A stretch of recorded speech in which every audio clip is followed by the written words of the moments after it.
இன்னைக்கு நம்ம நட்சத்திர ஜன்னல்ல என்ன பார்க்க போறோம்னா நிறைய நடிகைகள் அவங்களுக்கு வந்த படத்தை மிஸ் பண்ணிட்டாங்க. அதனால அவங்களோட கரியரே நிறைய பேருக்கு க்ளோஸ் ஆயிடுச்சு.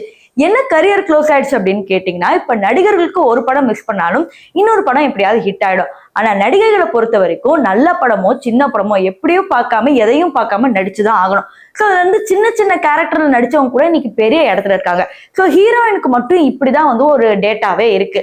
சரி, இப்போ யார் யாரு எந்தெந்த படத்தை மிஸ் பண்ணிட்டாங்க அப்படின்னு நீங்க கேட்கும் போதே செம்ம ஷாக் ஆக போறீங்க. அதுக்கு நம்ம வீடியோக்குள்ள போகணும். ஸோ வாங்க வீடியோக்குள்ள போகலாம். அலைப்பாயுதே படத்துல ஷாலினி ரொம்ப அழகா நடிச்சிருப்பாங்க. அந்த படத்துக்கு அப்புறம் தான் அவங்களுக்கு படங்கள் அப்படியே குவிய ஆரம்பிச்சது. நிறைய பேர் அப்பவே ஷாலினி வந்து பெரிய கிரஷாவே பார்த்தாங்க.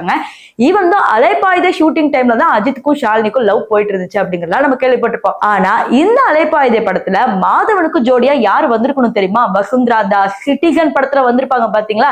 சோ இவங்க தான் ஆக்சுவலி இவங்க ஒரு சிங்கர். பாலிவுட்ல நிறைய பாடல்கள் பாடியிருக்காங்க, நம்ம தமிழ்ல நிறைய பாடல்கள் பாடியிருக்கிறாங்க. இருந்தாலும் இந்த படம் சிட்டிசனுக்கு அப்புறம் ஆஃபர் கொடுத்த ஒரு படம்.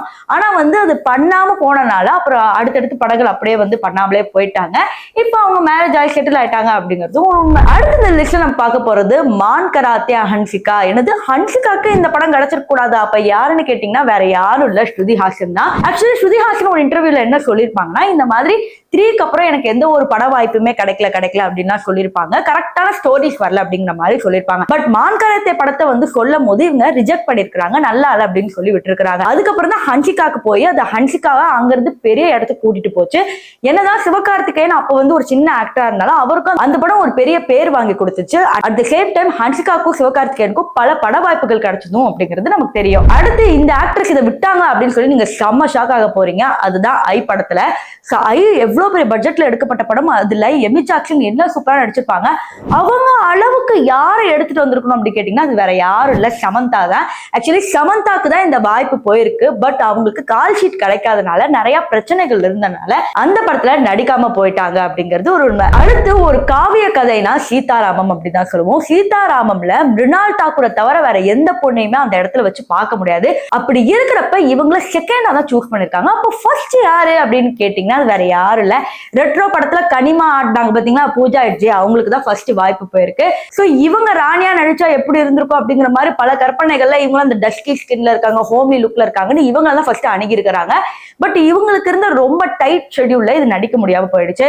பட் அதுக்கப்புறம் சீரியல் ஆக்ட்ரஸா இருந்த மிருணால் தாக்கூருக்கு இந்த வாய்ப்பு வந்தது. இந்த படத்துல இருந்து அவங்க வேற லெவல் போயிட்டாங்க. இந்த படத்துல வந்து அவங்க வாழ்ந்திருப்பாங்க. சோ அதுக்கப்புறம் இவங்களுக்கு பல வாய்ப்புகள் பல பாராட்டுகள் கிடைச்சது அப்படிங்கிறது குறிப்பிடத்தக்கது. அடுத்து நம்ம வீடியோல கடைசியா பார்க்க போறது டாப்ஸி இன் ஆடுகளம். ஆடுகளம் படத்துல இவங்களை தவிர வேற யாரை நடிக்க வச்சிருக்கலாம் அப்படின்னு கொஞ்சம் யோசிச்சீங்கன்னா வேற யாருமே கிடையாது, திரிஷா தான். திரிஷாக்கு தான் ஃபர்ஸ்ட் அந்த வாய்ப்பு போயிருக்கு. பட் அவங்களுக்கு பிஸி ஸ்கெடியூல் இருந்தனால அவங்க அதை நடிக்காம விட்டுட்டாங்க. அதுக்கப்புறம் ஆடுகளம் பெரிய ஹிட் ஆக, டாப்ஸியோட பேரும் வந்து பெரிய ஹிட் ஆக, வெள்ளாவே வச்சுதான் வெளுத்தாங்களா அப்படிங்கிற ஒரு பாட்டு டாப்ஸிக்கே வந்து ஒரு பெரிய பேர் எடுத்து கொடுத்துச்சு. அதுக்கப்புறம் பல படங்கள்ல அகைன் நடிக்க ஆரம்பிச்சாங்க. அதுக்கப்புறம் தெலுங்குக்கு போனாங்க. அதுக்கப்புறம் அப்படியே பாலிவுட்டுக்கு போயிட்டாங்க. சோ அதுக்கெல்லாம் விதை போட்டது இந்த ஆடுகளம் படம் தான் அப்படிங்கிறது நம்ம எல்லாருக்குமே தெரியும். இந்த லிஸ்ட்ல நீங்க ஒரு 5 ஆக்ட்ரஸை பார்த்திருப்பீங்க. இவங்களாம் இந்த படத்துல மிஸ் பண்ணிட்டாங்க அப்படின்னு சொல்லி ஃபீல் பண்ணிருப்பீங்க. ஒருவேளை இந்த ஆக்ட்ரஸ் பதிலா இப்ப நான் ஒன்று சொல்லிருப்பேன்ல, இவங்க நடிச்சிருந்தா நல்லா இருந்திருக்கும்பா அப்படின்னா அது யாருன்னு கமெண்ட் செக்ஷன்ல சொல்லுங்க.